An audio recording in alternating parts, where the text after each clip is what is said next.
meeting. There are 4 4-minute speaking slots at the beginning of the meeting for public comment, and time has also been set aside at the end of the meeting for public comment as well. The chat function is enabled for use by DDA board members during the meeting to indicate that you wish to speak. We ask that DDA members and staff members please identify yourself before speaking, and when not speaking, please mute your microphone. When it appears there is no disagreement, voting will be conducted by voice consensus. If it appears there is board member disagreement, a roll call vote will be taken. Maura, if you'll please open our meeting with a roll call of the DDA board. Certainly. Micah Bartelme. Tom Crawford. Here. Alexandra Deek. Here. Bob Gunzel. Here. Jihei Kim. Here. Tyler Kinley. Here. Marie Clough. Here. Jessica Lita. Yes. Jonathan Massey. Here. Molly McFarland. Here. Darren McKinnon. Present. And Rishi Narayan. Here, and Micah said he's here too. Oh, there he is. Excellent. Okay, great. We have a quorum. Great, thanks, Maura. Before we begin working through the agenda, I'm going to do 2 board member call outs. The first one, I want to say happy birthday to Jihei. And the second one, I'd like to take a moment to welcome our new board member, Jonathan Massey. We're pleased to have you join the board. If you would, Jonathan, could you tell us a little bit about yourself? Hi, everyone. I'm very excited to be here and to start working with you all. I'm Jonathan Massey. I'm professor and dean at the Taubman College of Architecture and Urban Planning at the great University of Michigan, one of the DDA's big partners and neighbors. And I live also in the DDA zone at Sloan Plaza. And so I'm super excited to be joining, learning, and hopefully contributing. Thanks, Jonathan. Welcome. All right. Before moving into the agenda, I want to speak to a process issue that we had come up at last month's board meeting. Folks who were able to attend committee meetings in January, you already know what I'm coming with. We had a couple of members recuse themselves from decisions last month, which brought up the question of how to approach that from a process standpoint. So a request was made to clarify the DDA's conflict of interest policy as defined in our bylaws and the procedure DDA board members must follow when a conflict exists. DDA board committee and board meetings are a good opportunity to provide procedural guidance to the board on matters that don't occur on a regular basis. So Article 4, Section 9 of the bylaws of the Downtown Development Authority speaks to conflict of interest and states, a director who has a conflict of interest in any manner before the board shall disclose that interest prior to the corporation taking any action with respect to the matter. This disclosure shall become part of the record of the board's official proceedings. Any member making such disclosure shall then refrain from participating in the board's decision-making process relative to such matters. So that's the legal side, just in English and a little bit slower.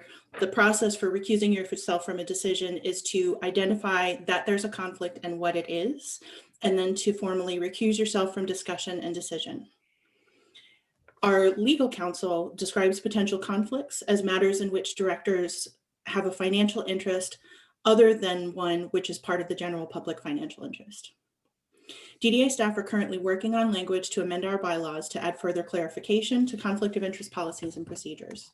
Once the language is vetted through our legal counsel, a resolution with the proposed language will be brought to the DDA Executive Committee for review and the board for a vote to consider accepting the recommended changes to Article 4, Section 9 of the DDA bylaws.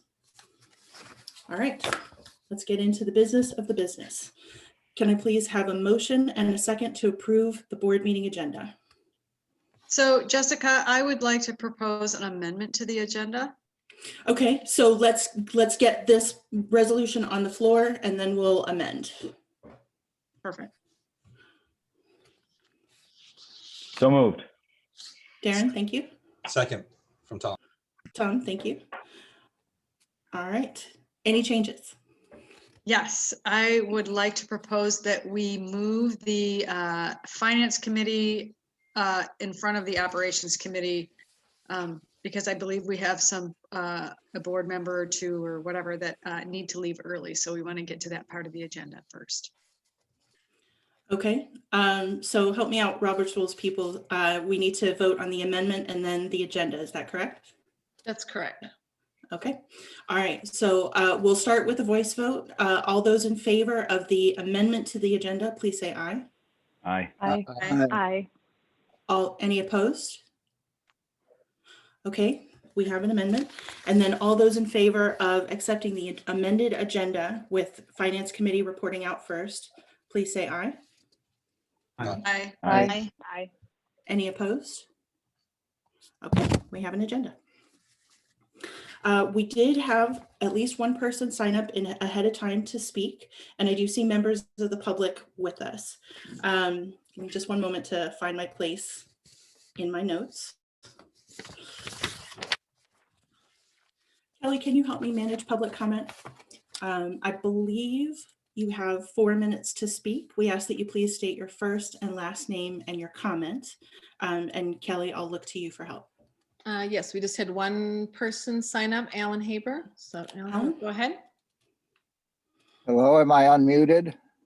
We can hear you, Alan. Thank you. Oh, wonderful. I can see you, Jessica.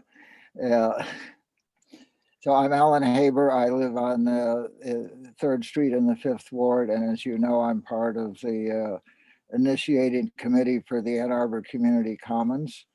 We are partners seeking to partner. I hope you're all enjoying the tree in the planter by the elevator. We are caring for it as best we can. I'm happy that there is now a Council of the Commons appointed by the City Council on Monday, hoping to accelerate this development. What we are hoping is to see, to have a public place where the situation makes it difficult to gather in public is an irony that we live with in many ways these days. And we've decided to see the April Earth Day as a time for an opening in the Commons, a on-site and virtual opening, however public health can best do this, seeing Earth Day, which is Thursday, the 22nd of April, and then the following Friday, Saturday, and Sunday as sort of a with proper distancing, physical distancing, gathering time on the Commons, but particularly to see this in relation to the call of the president that Earth Day should be a time of consciousness about the climate. What are the big questions? What has to be done? How do the communities get involved? So we're seeing kind of a festival of ideas through all the precincts and the wards coming to, beginning now, for a conversation on the Commons, on the climate that can be brought to the Commons by Earth Day and interface with the conversations going on all over the country. So I'm hoping that the DDA will see this as a good opportunity to how to move forward the development of the Commons as a gathering point, both Liberty Plaza and the library lot and that entire space. And we have the initiating committee has a website I'd like you to all be at least familiar with, the www.annarborcommunitycommons.org. And we are working on that and hoping that this is a time when we take this call to unity and cooperation, full spectrum cooperation, to see how we can work together, not only in terms of this coming Earth Day to increase consciousness in the community on the climate questions and ally with the Ann Arbor Zero Carbon initiatives, but to develop with the DDA a sense of how this actually becomes the downtown destination that we seek, exceeding expectations. So that's the hope and the program as we're developing. Anybody who is interested in working on the climate part of it, please be in touch. But I think that as the Downtown Citizens Advisory Committee that is very central in your work has a regular time of reporting, I think the Council of the Commons, the initiating committee, should also be putting a regular report to you as to what are the plans, what is going on, so you can see month by month how this development updates in perpetuity. So thank you very much. Have a great meeting. And I did notice, I think I commented at the end of the last meeting when I saw that the hotel mortgage is going to put some unallocated funds before you. Hope that you will allocate to the development of the commons on the library lot. So puts that when you later on are coming to discuss what happens with this windfall that I guess the Finance Committee has talked about. Well, all good wishes to you, and may the commons bloom, may the downtown bloom, the destination we seek, and may you all be healthy and happy, and thank you. Thank you, Alan. That's it. Kelly, do we have anybody else for public comment at that top of the meeting? No one that has put in a request. No, Jessica. Okay, all right, thank you. Next up, we typically hear reports from city boards and commissions. The CAC was canceled last night, so there is no report. Next is DDA member communications. Do we have any communications from our board members? Very good. At this point, I'll turn it over to Maura Thompson for the executive director report. Thanks, Jess. This is Maura Thompson. And just very briefly, I just want to let the board know that yesterday I had the opportunity to speak at the Ford School on behalf of the DDA about the impacts of the pandemic on our downtown. I shared the collaborative work the city and the DDA have done in response to COVID, and also stressed the critical need to support our local businesses. And that is all I have. Thank you for being our ambassador out in the world. Okay, at this point, I'd like to ask for a motion and a second to approve the January minutes. This is Micah. I hear Bob move. Can I have a second? Micah, second. Micah, second. Thank you. Any corrections to the January minutes? Okay, hearing none. All those in favor, please say aye. Aye. Any opposed, please say, thank you. All the trailing 8 ayes. Any opposed, please say nay. Okay, hearing none, the January minutes are approved. At this point, I'll turn it over to the DDA subcommittee reports, starting with finance with Marie Klopf and Bob Gunsel, committee co-chairs. Great. So I'd like to start by moving the following resolution. Resolution to direct the disbursement of accrued interest held in escrow against the 2001 mortgage of 100 South 4th Ave building, the Courthouse Square Apartments. This is Mike. I'm going to formally recuse myself, although I do not have a direct financial interest. To err on the safe side, I do have business associations with the principals involved, so I'll be recusing myself from this discussion. Thanks. Thank you, Micah. And this is Alex Steek. I will also be recusing myself from discussion on this. Similarly to Micah, no direct financial association, but through my work as an attorney at Bodman, I have associations with the other party. Thank you, Alex. Jess, did we get a second on that? I heard, okay. We did not. I'll second Darren. Thanks, Darren. Okay, so I can go forward, right? The board voted in January to postpone this resolution and directed staff to bring the resolution to the Finance Committee for further review. Request from Wickfield Properties for DDA board to consider waiving any or all the accrued interest on a $100,000 loan made by the DDA to First Centrum, previous owners of Courthouse Square Apartments in 2001. Wickfield Properties purchased the property from First Centrum in 2014, subsequently assuming the mortgage. Wickfield sold the property in December of 2020 and requested a mortgage discharge to complete the sale. $216,000 was placed in escrow account by Wickfield Properties, principal of $100,000 plus $116,000 of interest. $100,000 principal was released to the DDA on December 17, 2020, at the time of closing.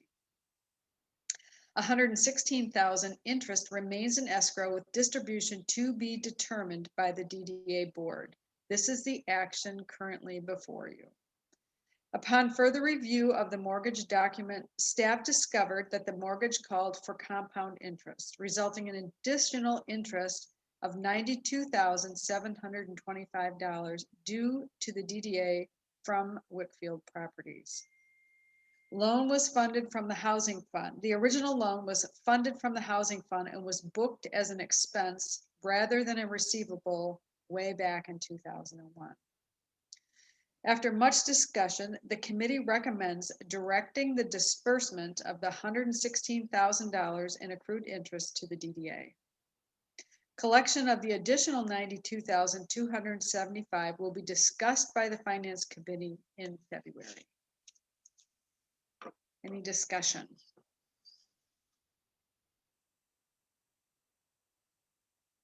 This is Tom, if I could ask a question. Just to clarify, the expectation then is that the receipt of the 116 would go into the DDA housing fund, since that's where it was borrowed from? That's correct.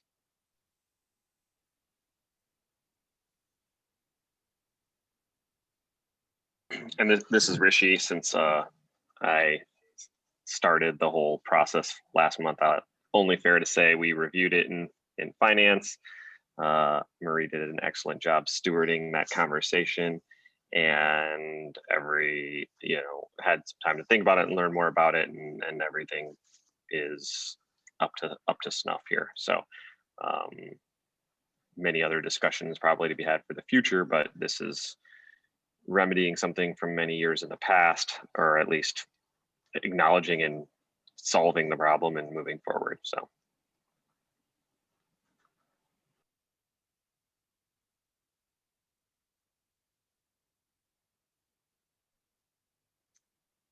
Jess, do we just vote now? Yep, I just want to do one more check to see if there's any further discussion on this resolution. Okay, I appreciate the board members who had reservations at the last board meeting coming to the Finance Committee meeting and having a really robust discussion around this. And I'm glad that we've gotten this to a point where we feel comfortable moving forward. So all those in favor of the resolution to direct the disbursement of accrued interest held in escrow against the 2001 mortgage on 100 South 4th Avenue building, which is the Courthouse Square Apartments, please say aye. Aye. Aye. Any opposed, say nay. Okay, the resolution passes. Thank you. Next up, the fiscal year 22 and 23 budgets. Well, I just wanted to say that we went through the expense registers, and the committee approved the November and December 2020 expense registers. We reviewed the financial statements for Q2. And then we also went through the fiscal 22 and 23 year draft budgets. They remain in draft form at this point. The first draft of this was reviewed. The parking system financial report for December 2020 was also shared. The Ops Committee had expressed concern regarding budgeting revenues at regular pre-pandemic levels based on ongoing uncertainties regarding the pandemic. We discussed state guidelines for budgeting. A couple of things to note when we do our budgeting is that units may not overspend in expenses. So whatever goes in the budgets for expenses, that's the number that stays. And we cannot submit a budget with a negative fund balance. So those are things that we need to take into consideration as we put this budget together. We suggested that budget revenues be reduced as much as allowed without causing a deficit in fund balance. The committee scheduled a special meeting to further discuss the draft budget. So we're still in conversation about this. And Sarah is available if anybody has any questions.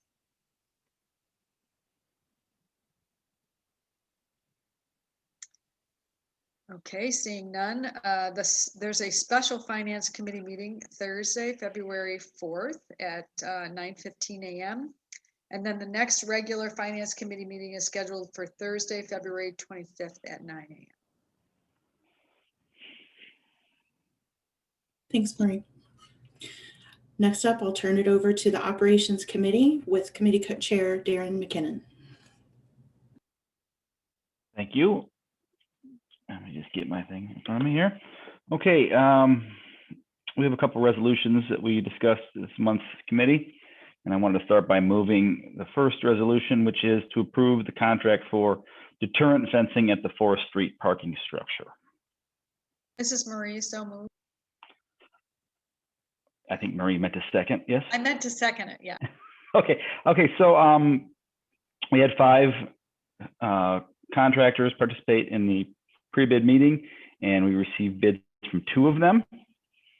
And our engineering firm has reviewed those proposals, and they are recommending that we award to Future Fence, who has done work for us in the past. It's worth noting that Future Fence was not the low bidder of the 2, but they were determined to be the most qualified by our engineer. Staff had met with U of M regarding the cost sharing, and I think we've discussed this in a couple different meetings. At this point, the DDA is be financing this completely on our own outside of the maintenance agreement that we have with the university on the facility. And it's worth noting that U of M does support the project, and they understand the desire, and I think they're thankful that we're moving forward. They're just unable at this time to participate financially. So any questions on that?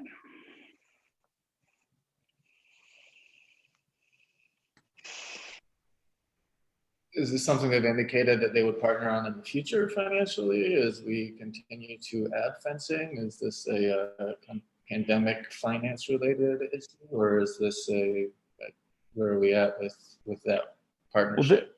Well, this structure is the only structure that we have ownership relationship with U of M on. It's unique in the system in that respect. Jada can speak more to it, but really at my understanding, it comes down to U of M has a number of parking structures on their campus, and they need to be careful as to how they prioritize this type of project. They don't want to be, once they were to commit to doing some work here, then all of a sudden there's going to be a demand to do this work at many other locations, and they're not prepared to do it all locations. Because of the pandemic, they're not in a position financially to spend those funds now. Thanks, Darren.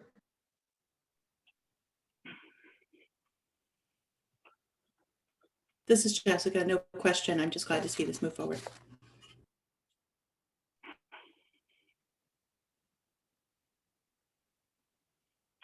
Should we vote on it then? Yep. Okay, all those in favor of the resolution authorizing a contract with WGI for engineering services and project administration for fiscal year 22? Nope. Nope, Oh, that's sorry, the wrong sorry. resolution. That's the next resolution. Jumping ahead. Just trying to time travel a little bit. Thank you for catching me. All those in favor of this resolution to approve a contract for deterrent fencing at the Forest parking structure, please say aye. Aye. Aye. Aye. Any opposed, please say nay. Okay, the resolution passes. Thank you.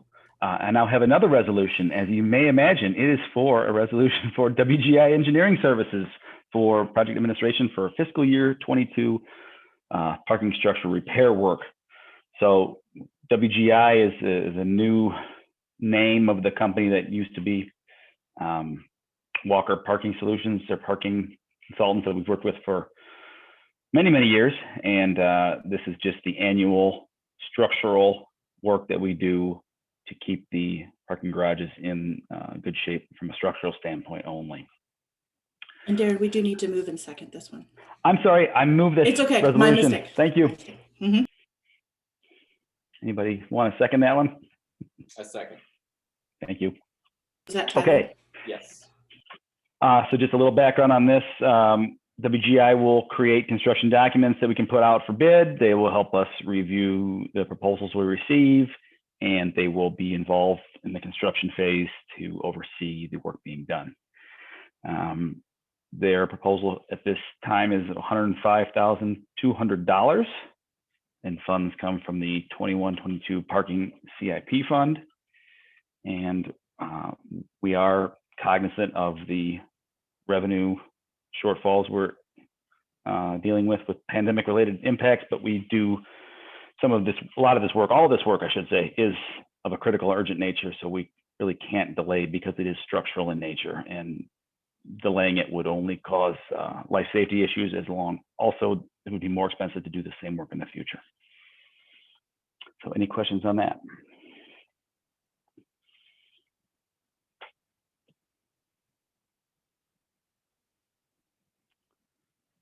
Engineering services are exciting.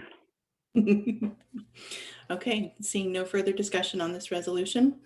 All those in favor of the resolution authorizing a contract with WGI for engineering services and project administration for fiscal year 22 structural repairs, please say aye. Aye. Aye. Any Aye. opposed, please say nay. Okay, the resolution passes. Thanks, Darren. Okay, other things discussed at the committee meeting. As mentioned earlier by Marie, we talked about the grim financial outlook for the parking system. We are roughly 50% of budgeted for fiscal year 21. That wasn't necessarily a surprise. We set the budget into the pandemic, but that's where we're at. So current revenue levels for on-street parking are on track with projections, which are around half. And then the hourly parking is slightly lower than typical for winter months, probably because most restaurants have been closed. I guess they're open again. And permit fee revenue is reduced a little bit. We are seeing a number of businesses turn in their monthly passes.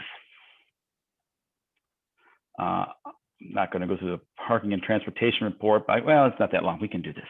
So the TIBA equipment installation, which if you remember, that's the new equipment at all the garages.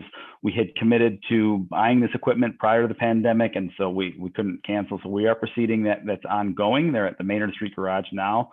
The 4th and Washington garage stairwell renovation is near complete. You may recall there was some delays over the last year or so with some of the subcontractors. That's been corrected and they're near complete now. We have some critical maintenance work at Forest. It's going to happen soon.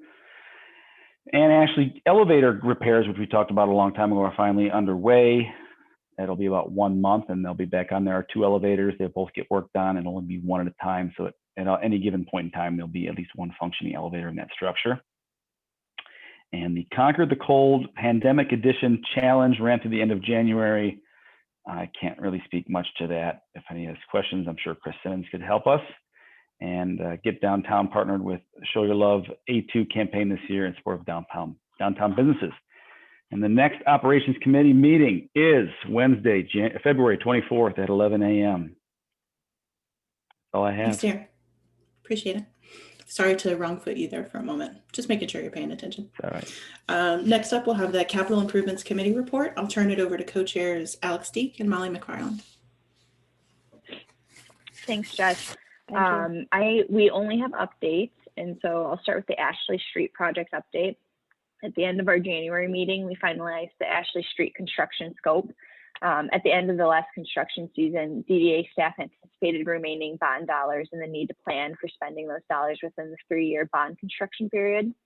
As a result, the DDA board authorized design dollars for potential additions to the Ashley Street construction project in March 2020. And that included extending streetlights and water main upsizing. At our January meeting, staff reviewed the March 2020 decision. And in addition, staff noted that more recent discussions about bond and contractual obligations, as well as the desire to minimize construction impacts due to the pandemic hardships.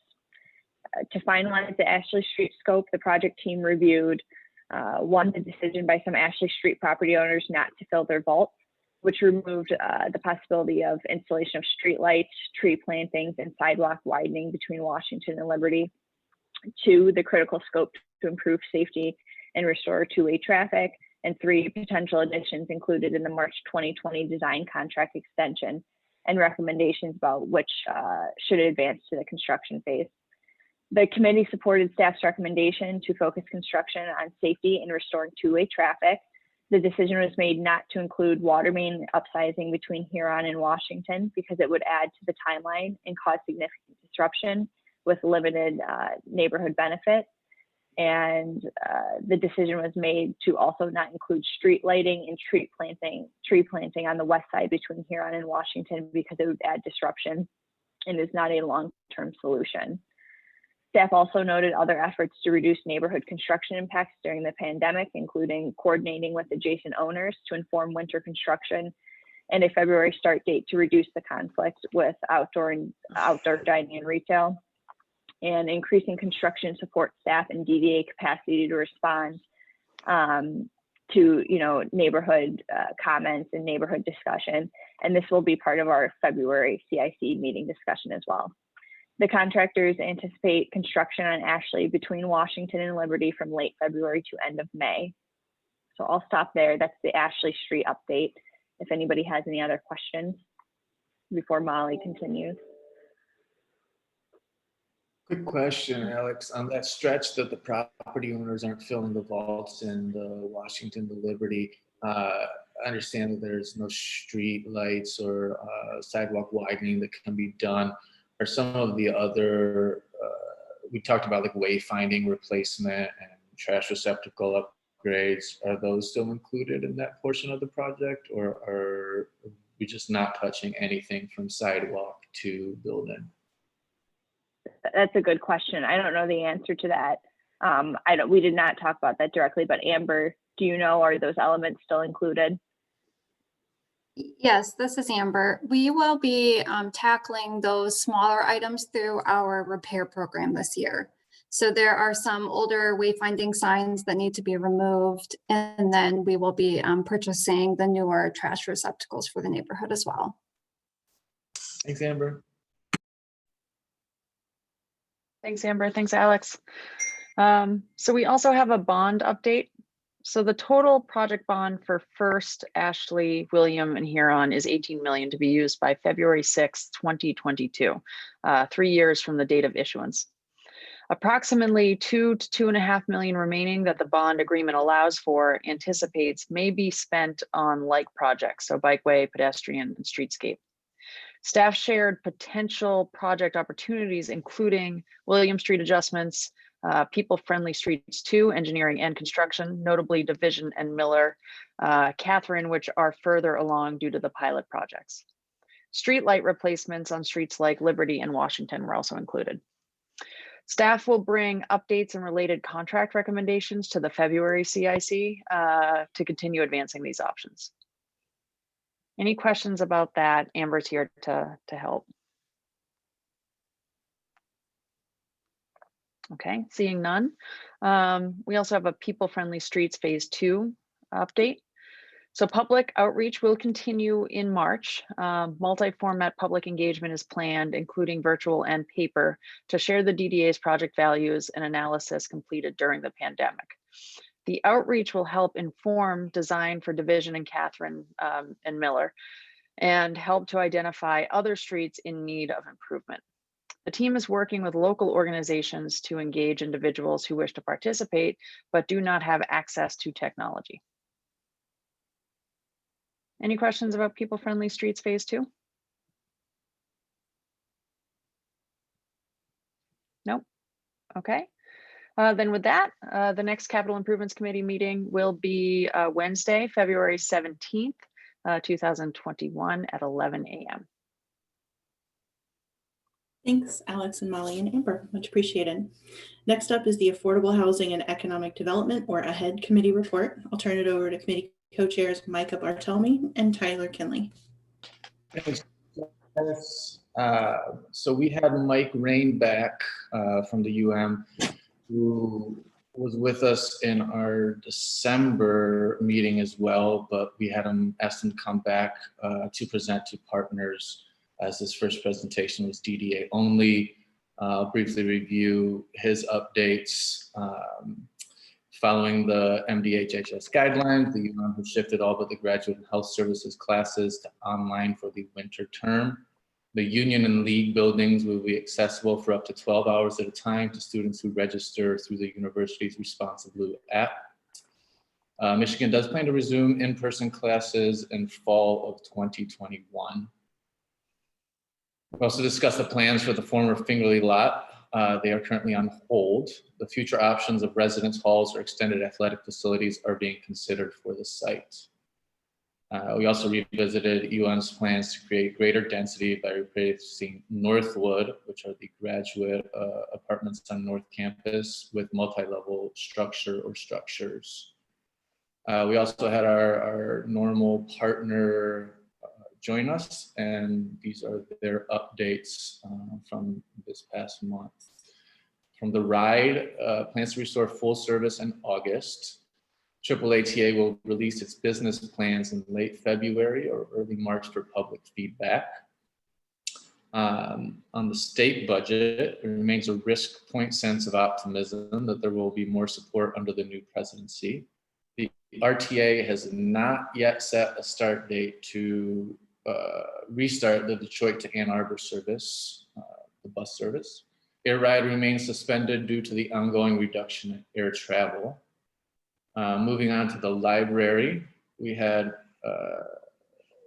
let's see here. Vestibule service has kept the library at about 64% of last year's full services level. The library does plan to have most regular services restored by the end of June. Moving on to DDA updates, the DDA's First Street Bikeway was named one of the top 10 street projects for 2020. So congratulations to all the staff and everyone involved in that planning and execution. For the Housing Commission, the Ann Arbor Housing Commission received HUD approval for the Lurie Terrace purchase, and closing is expected to take place in February, which is great news. The Housing Commission, DDA, and AAATA are continuing to work together on the 350 South 5th pre-entitlement, popularly known as the Y lot. Reports on the other 4 city-owned sites, including a housing market analysis and parking study, are going to be presented to council in March. The Affordable Housing Village, of course, was passed in November, which should provide a lot more flexibility for these projects. And hearing from the city, the current budget preparations are underway. We should hear more about that. More updates. The updated floodplain ordinance and sign ordinance were approved by council. The city, DDA, and merchant associations are scheduled to meet again to discuss ways to continue supporting downtown businesses during this time. Councilmember Ramlawi expressed his appreciation for the DDA's generous support of the downtown this past year. City Hall has hired a new HR director. And then affordable housing news, affordable housing news as well. Council approved the 156 unit Lockwood development, which includes 40 to 50 lower income units. Council and city staff held a working session to discuss sidewalk improvements for 2021-2022. And planning approved near North condo development on Main Street, parking lot across from the YMCA, a 35 unit student housing development on South Main, and a storage facility on Stadium. The city is engaging with UM and the Ann Arbor Racially Restrictive Covenant Mapping Project to change the restrictive conveyance of deed ordinance. Any questions on the partner updates? Hearing none, the next Affordable Housing and Economic Development Committee meeting is Wednesday, February 10th at 9 a.m. This is a DDA only meeting. Thank you.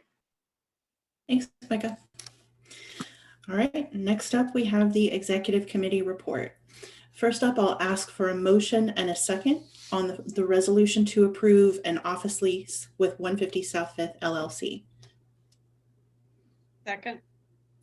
Actually, I need a motion first. Oh my gosh, I can't get this right. So moved.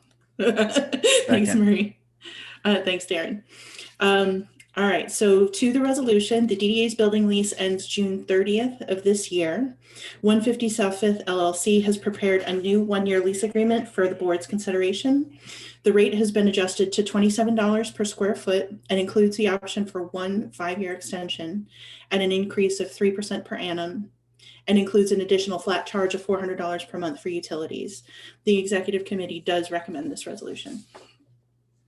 Any discussion? I would just say, this is Marie. Good job, Maura and team, for your work in negotiating this.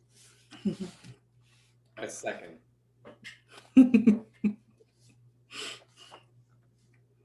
Further discussion or questions? Okay, very good. All those in favor of the resolution to approve the office lease with 150 South Fifth LLC, please say aye. Aye. Aye. Aye. Aye. Any opposed, please say nay. Okay, the resolution passes. I also want to give an update on the executive director search. GovHR is in the process of conducting interviews with board members, council members, and staff as part of its work on the executive director search. And if you have not scheduled with GovHR, this is directed at DDA board members, please get in touch with GovHR and or Kelly and get that scheduled. And staff has submitted all information requested by the GovHR team to date. Any questions on the executive director search? Good, because that's all the information I have.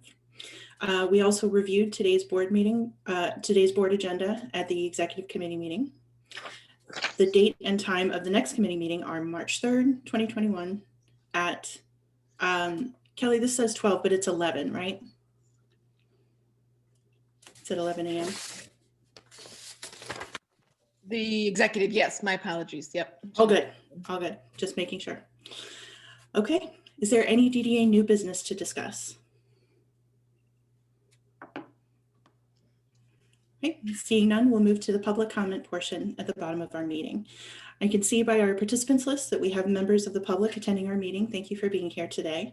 If there are any members of the public who wish to address the DDA board, please use the raise your hand function and Kelly or I will call on you. At that time, please unmute your microphone, state your first and last name, and share your comments. If you're attending by phone or audio only, please unmute your microphone and request a comment and I'll call on you. You'll have up to 4 minutes to speak. Kelly, do we have anyone? Yes, Peter Honeyman. Peter? Hi, Peter Honeyman. Thanks very much. I'm glad that the Courthouse Square loan has been resolved, but I think we do really have to point out that a couple of mistakes were made. It's important to recognize our mistakes so we don't make them again. First, I mean, decades ago, this was a very weird loan that allowed, no payments. I think that's very weird. But worse than that, it wasn't booked as a loan, it was booked as a grant. So we didn't really even know that we were carrying this for the past 20 years. And I would say that, that the fact that we haven't made the mistake since suggests that we have the right financial controls in place to prevent this from happening again. But I guess you board members are the ones that really want to be assured of that. And secondly, when the recent sale came to the DDA, it looks like the interest was calculated improperly. Consequently, the escrow fund was short, $92,000, which hopefully this will resolve itself by negotiating with the buyer. But I don't know, this could turn out to be a very difficult collection, and we may never see that money. And mistakes can happen, but here's a place where the board might again look to see if the right financial controls are in place when contracts like this come up, if it ever does again. Moving on, I'm really concerned about the parking system finances. The the reserve fund is plummeting from like 13 million to 1 million over the next fiscal year. And the and staff staff assures us that things will get back in the black and it will bottom out above zero and start growing again in fiscal years to come. I'm not convinced of that. The next fiscal year, in fact, starts, you know, in 5 months, and the projection that I see, if I'm reading it right, is that we'll be back to normal in terms of parking revenues for the next fiscal year, and I don't think that's going to be the case 5 months from now. And you know, the problem is that reserve fund balance is not allowed to go below zero. So if it hits zero, then you board members are going to be in a position of having to slash something. You'll be obliged to do that. I find it kind of terrifying to look at these numbers, and I'm urging you to look at them more closely. And that is all I have to say. Thanks very much. Thank you, Peter. Kelly, is there anyone else who'd like to give public comment at the end of our meeting? I do not. No, I'm sorry. I don't see anybody with their hand raised, and I don't see anything in chat either. Okay, great. Thank you for your help. Our next board meeting will be Wednesday, March 3rd, 2021 at noon. If I could please have a motion and a second to adjourn the meeting.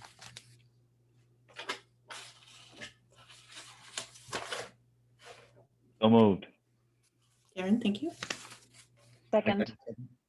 Molly, thank you. All those in favor, please say aye. Aye. Aye. Aye. Any opposed, please say nay. We are adjourned. Thanks, everybody. Thank you all. Thank you very much.